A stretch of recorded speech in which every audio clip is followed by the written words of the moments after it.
Welcome to episode 22 of Sharing Life Lessons. This is season 3. I am your host Hamida, and I want to bring you stories because stories inspire, stories teach, and stories heal. Listeners, as this is our journey together, I of course cannot proceed without including you in the celebrations. We have a milestone to talk about. Sharing Life Lessons has surpassed 3,000 plays. And of course, if you would not be listening, we would not have surpassed this milestone. So here I am announcing this and thanking each and every one of you for listening to Sharing Life Lessons. And for the celebrations, well, since we are right now at 3,048 plays. If you add these four numbers together, 3 plus 0 plus 4 plus 8, you come to 15. So the 15th person to send me a comment on the Sharing Life Lessons Facebook page will get a small little thank you present from me. So go ahead and send me your comments on the Facebook page of Sharing Life Lessons. I am ready to introduce our guest for the day. Our guest today is a very resilient and strong woman. She is going to take us with her through her journey, not only with one, nor two, but 3 cancers, and all at very aggressive levels. She is going to tell us what cancer taught her. We all may have considered cancer as a big C disease, but how many of us actually thought of cancer as a teacher? Well, let's listen to what she has to say. Everyone, let's welcome Munira Premji. Hello, Munira. Thank you for being on the show. Welcome, and I'm so happy you're here. I'm delighted to be here with you, Hamida. Wonderful, Munira. Can you please start us off by telling us something about yourself? Absolutely. So my name is Munira Premji. I was born in Moshi, Tanzania, at the foot of Mount Kilimanjaro. I immigrated to Canada in 1978, and I got to tell you, I am a very proud Canadian. I am a mom, a wife, and a daughter. My family is a very integral part of my life. I am a human resources practitioner, and my areas of expertise are leadership development, organizational development, and coaching. I am a blogger, and I write a blog called iwillsurvive.org that has over 200,000 hits from around the world. I'm a wannabe cook. I enjoy baseball. I'm a podcast host. I am a cancer warrior.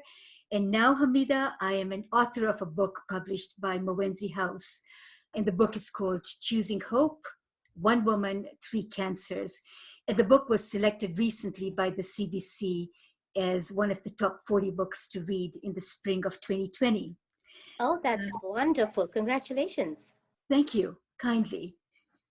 So, Munira, what I'm going to do is I am going to take the link from you and add it to my show notes so that the listeners have it handy if they want to refer to it.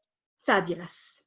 Great. Wow, that's a lot that you have in terms of what you're doing. So, can you tell us what's your story? Well, a big part of my story is what happened to me about 8 years ago. After being 100% healthy for my entire life, I noticed that I was getting a bit tired and ended up going to my family doctor. And, you know, I'm one that takes health seriously. I'd get physicals done every year. And lo and behold, I noticed that I just wasn't doing very well.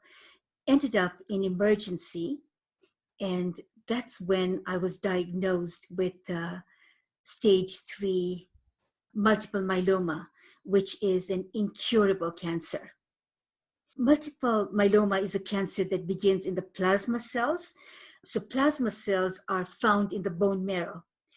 And myeloma happens when there is an overproduction of the plasma cells in the bone marrow.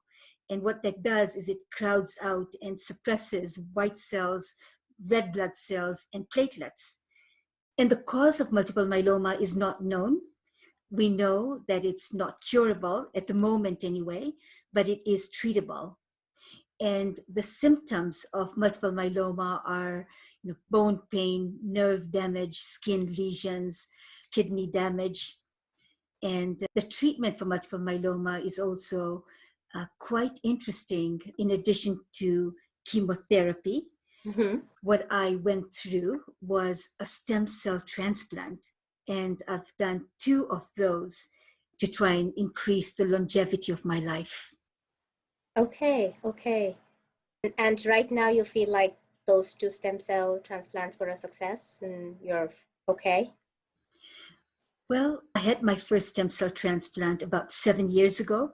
And typically a stem cell transplant lasts about 2.5, 3.5 years. I was incredibly fortunate. Mine lasted a good 7 years before I needed to go for a second transplant. And so I'm about 7 months past my second transplant, and I feel on top of the world. I feel on top of the world. But to continue with my story, 1 week after I was diagnosed with multiple myeloma, I was back at work and I get a call from my hematologist. And she says, you need to rush to the hospital right away because your bone marrow is showing weird stuff, the biopsy. And when I go back, I now learn that in addition to the multiple myeloma, I now also have stage 4 non-Hodgkin lymphoma. You must be in a state of shock to learn that. Yeah, we were still kind of coping with the first diagnosis and Sure. figuring out what that means when the second one came. And the lymphoma was incredibly aggressive. And so my oncologist, who has expertise in both myeloma and lymphoma, said, we gotta manage the lymphoma because if we don't treat it aggressively, we're just not even going to get to the myeloma piece. So it was a scary time. And lymphoma is, it's part of the lymphatic system. And the lymphatic system is a system of vessels, organs that run through the body. It's part of the body's immune system that fights infections. And it can start anywhere in the body. And because it's all over the place, surgery is not an option. And so I went through some pretty aggressive chemotherapy. And I'm here and I am in remission from the lymphoma. I don't know too much about cancers, but it still sounds to me like a pretty rare thing to have both at the same time. Am I right? First of all, both of those cancers are called orphan cancers.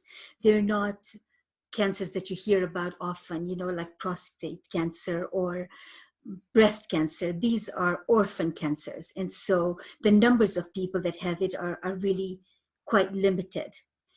And then about 4 years ago, while I was beginning to start my life all over again, I noticed a lump in my breast.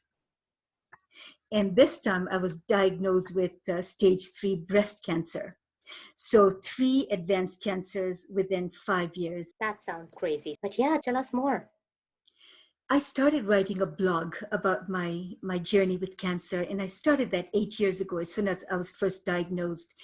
I found that really therapeutic, and it was a way for me to connect with people. I love people, and I tend to be very extroverted, but I was really very, very ill for a long period of time, and I was not able to come out and connect as much. So the blog was a way for me to keep in touch with folks. And when I first started the blog, the idea was that it would be, for family and friends. And next thing I know, it just got viral and people started to follow me from around the world and connect with me. And next thing you know, I was supporting people through their own journeys. And when I would travel to different parts of the world, I would meet people who I had met virtually through the blogs. And it really was a wonderful experience. And then a number of people said, hey, you gotta write a book.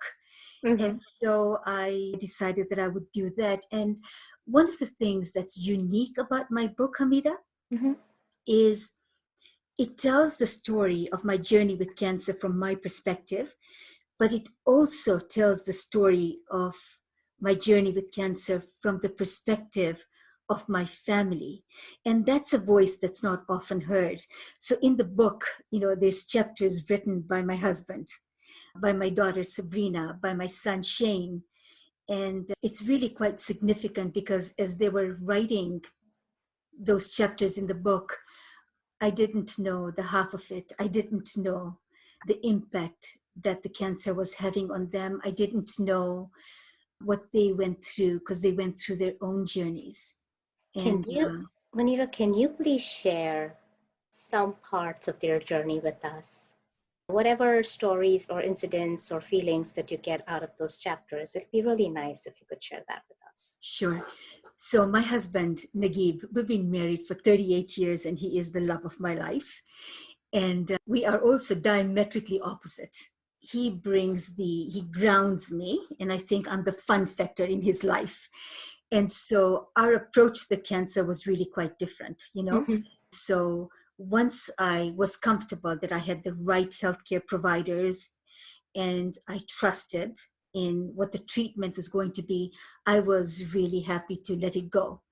Nagib, on the other hand, is very structured, and it's all about the process and the methodology and about Excel spreadsheets and all of those things and about controlling what he could. Mm-hmm. And, the fact that he had very little control was very, very hard for him. And so while my approach was more, I'm not going to focus on the cancer, his entire approach was to focus on my cancer. So you can imagine how interesting that would have been. So I am trying to be as independent as I can, and he is trying to hold me back from a place of caregiving, protection, and love. Hey, was that frustrating for you, or was that where you felt, okay, I'm being loved? What were your emotions with that? Both, mostly frustration. Mm-hmm. I can imagine. And, we had to have some really honest conversations. And I had to really honor the fact that this was coming from a place of love. And I had to honor the fact that he needed to know where I was every minute of the day. And he needed to honor the fact that there was so much out of my control that I needed to find a way to balance the cancer with the other parts of my life, because that doesn't disappear. And we were able to find that place. And another story I can share with you is my daughter Sabrina was working in Nairobi, Kenya. She does some pretty incredible work with an organization that she co-founded with her husband. The organization is called Kidogo, and they provide high quality early childhood education in the slums in Nairobi. So people who are the most disadvantaged of the disadvantaged. And the minute she found out that I was diagnosed with cancer, she basically left the work that she was doing to be one of my primary caregivers. She came home, and together with Nagib, they looked after me. She was with me for 10 months and came to pretty much every appointment, every blood work, every blood transfusion. And I really don't know what I would have done without her, because Sabrina also is my very, very best friend. This is bringing chills to me because I have a daughter who's my best friend, and I just want to say you're a lucky mom. That I am, and I know it every day. Those are blessings, aren't they, Hamida? They are, absolutely. I'm so with you on that. And tell me something about your son. Well, Shane is somebody that I I absolutely adore. He and I have, weekly, delightful, delicious, long conversations about anything and everything. With Shane, I can be me at my very best, because he is somebody who is probably the most non-judgmental person I know. And I just miss them both very, very much. They're far away. Kenya is far away. I know sons are super attached to their mothers. They do have a special bond with their mothers. What was he going through? What did he say in the book? You've got to read that book, Hamida, because he's written a few chapters, and each time I read it, even now, I cry. He talked about his guilt for not coming to the hospital immediately because he worked as an investment banker when he lived in Toronto for a large bank, and he was working on a deal and was not able to come to the hospital. And I didn't realize the extent of that guilt until he wrote about it in the book. Mm-hmm.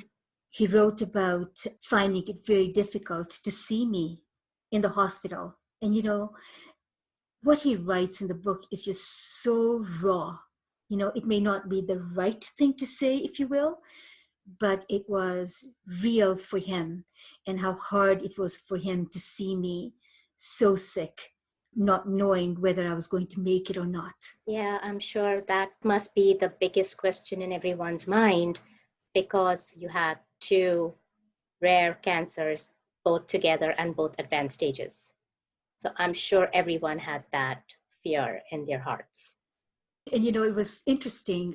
For some reason, I thought in my mind that I had 2 weeks to live. I mean, my situation was extremely critical, and I didn't think I was going to make it at all. And it was really quite interesting. But while I was in the hospital, I figured people were going to come home to pay their respects when I died.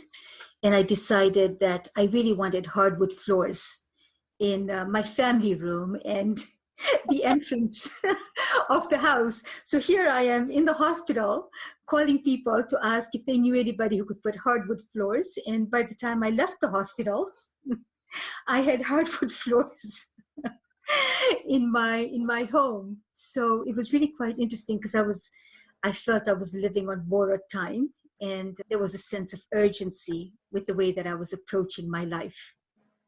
That's hardwood floors, huh? That's what came to mind. That's Yep. sweet, very sweet. So since you came out from the hospital, then what's happening now? Like, are you in remission for all three? How's your life right now? Are you still always thinking about whether it's going to come back? Like, tell me about your emotions about these three cancers. That is a great question, Hamida. That's a great question. Well, I do go for regular checkups. In fact, just before our podcast today, I had gone in for blood work, which I do weekly. I go for, mammograms every 3 or 4 months. So those things have continued. Right now, I'm actually in really good shape. But what I wanted to really respond to was the question you asked about where my emotions are. One of my biggest lessons, and there are many lessons, but one of my biggest lessons with cancer is you get what you focus on. And I got to tell you that when I look at my life today, the cancer piece is so minuscule.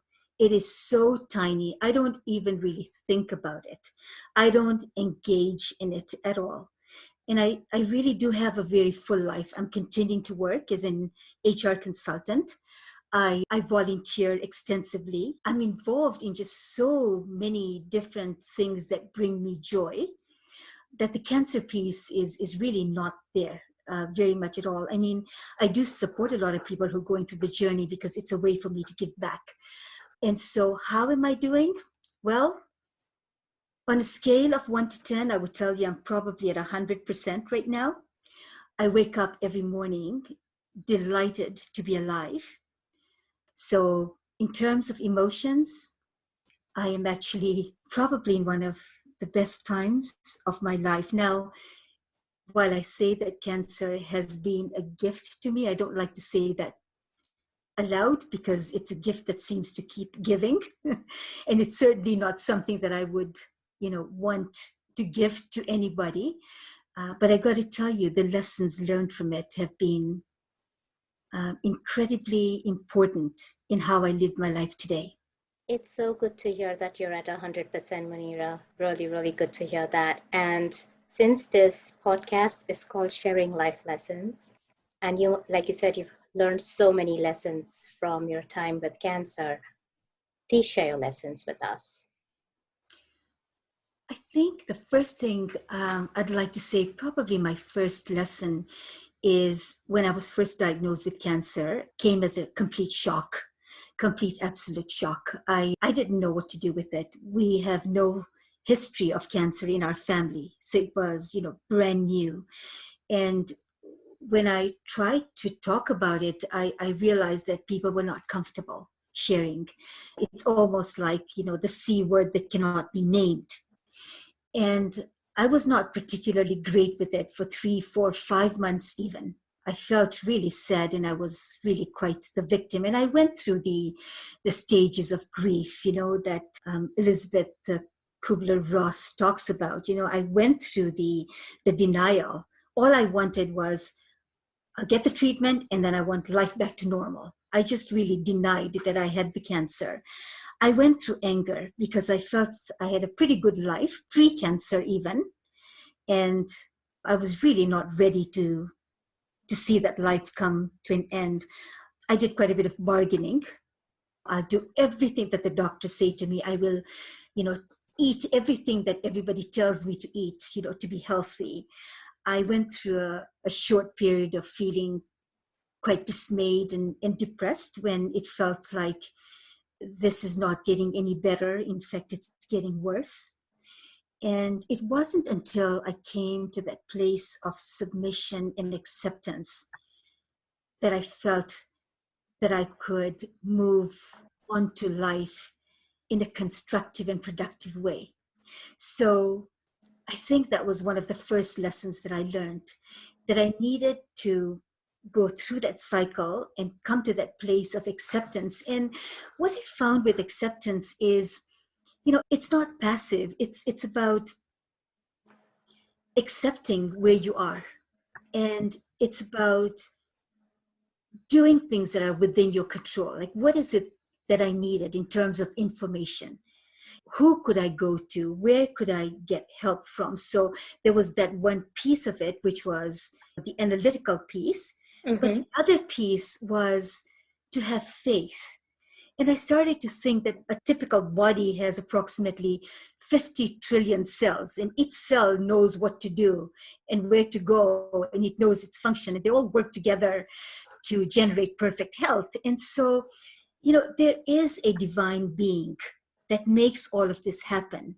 And it's about trusting, it's about finding hope when all seems lost.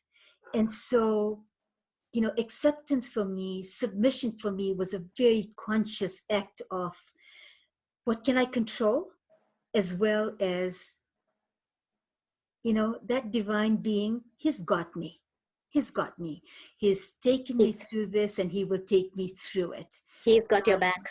he's got my back, and I Yeah. saw so many miracles along the Manira, way. I actually want to share something that is not similar, but when that switch happened for me, for there is a divine being and he knows what's happening, and these cells in our bodies know what they're doing, is when my very, very close friend gave birth to twins. Knock wood, the twins are both now seniors in high school and about to go to college. But when she gave birth to them on January 1st. Her younger one was 1.5 pounds. 1.5 pounds. Like, I go to the supermarket and I buy grapes that are heavier than that, right? And when I carried that baby in my arms, his name is Ali, and I go, wow, he's breathing, he's moving. I mean, you could see the bones in him, but every body part of his in that 1.5 pounds knew exactly what to do to keep him alive. I just needed to share that. And I'm really glad you did that. And the beauty about that, Hamida, is once you get to that place, and it was unfortunate that I didn't get to that place until, cancer's grip held me so tight. Once you get to that place, you just see life in a really different way, because you understand that it's only here. This is what matters. It's about being in that present, and that certain darkness is needed to see the stars. So true, so true. Thank you for sharing that. Do you have any other life lesson for us? Tons. Another thing was really around the fact that you don't do cancer alone. I see some statistics that really scare me. In Canada, 2 out of nearly 3 people will go through cancer. I mean, just take that in for a moment. 2 out of nearly 3 people will go through cancer in their lifetime. And that's huge. And when I think about somebody going through cancer, there's an army around them. So for me, it was my caregivers. They were the true, real heroes of the journey. They go through so much, and yet the attention goes to the person who's going through the cancer. And yet their voices, their emotions, what they go through, feeling helpless as they watch a loved one going through, I mean, is really remarkable. When I was incredibly sick for periods of time in 5 years, I needed blood transfusions, many blood transfusions. And so giving thanks to those that donated blood, because if it wasn't for them, I wouldn't be here telling the story. When I think about support groups, I am not one to ask for help. Pre-cancer, always saw myself as somebody who gave, but not somebody who took. And that was probably one of the biggest lessons for me, that when I started to ask for help, I realized that people were so happy about providing that help, but it took me a long time to get there. And so support groups, community, friends, like sometimes when you're having a horrible day, because you go through those days, when you're going through chemo treatment and you can't eat and you're nauseous and you can't remember stuff and you've got chemo fog and you can't climb the stairs and you can't get out of bed, then those friends are the ones who remind you who you really are, and that cancer does not need to define you. So that was a really big one for me, that you don't do cancer alone. That's incredible, Munira. Thank you so much for these life lessons. I want to ask the listeners, I know Munira has many, many more lessons to share, but we're running out of time. And so please read her book. It's a really incredible book to read. The link is in the show notes. Munira, why don't you tell us the title one more time?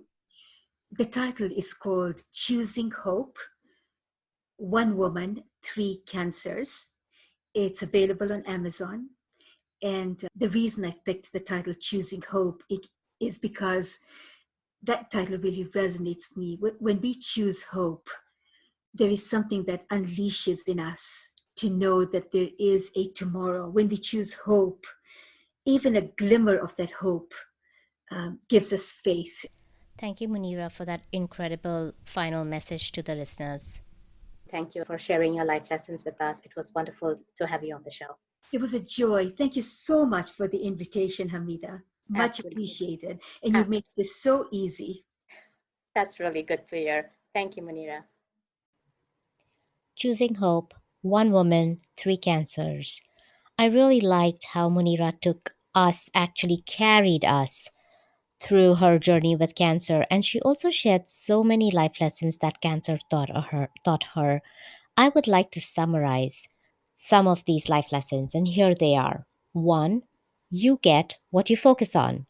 2. Find hope when all seems lost. 3. You don't do cancer alone, or for that matter, any difficulty or trauma in life that you have, you do not do that alone. You need your family, your friends, community, your support group. Munira also thought about her health caregivers and also the blood donors, and you could hear the gratitude that she had in her voice for them. 4. Munira takes the life lesson of episode number 21 of There is no shame in asking for help a bit further. She also says it took cancer to enable her to ask for help from others, but when she did, she realized that people were very, very happy to provide that help. And to understand more about that life lesson, I urge my listeners to listen to episode number 21. And lastly, she said, have faith and submit to the divine, whatever that may be for you, and believe that it will carry you through whatever it is that you're going through. That brings us to the end of this episode. I will bring you another episode of Sharing Life Lessons next Wednesday. Until then, be happy, be safe, and be well.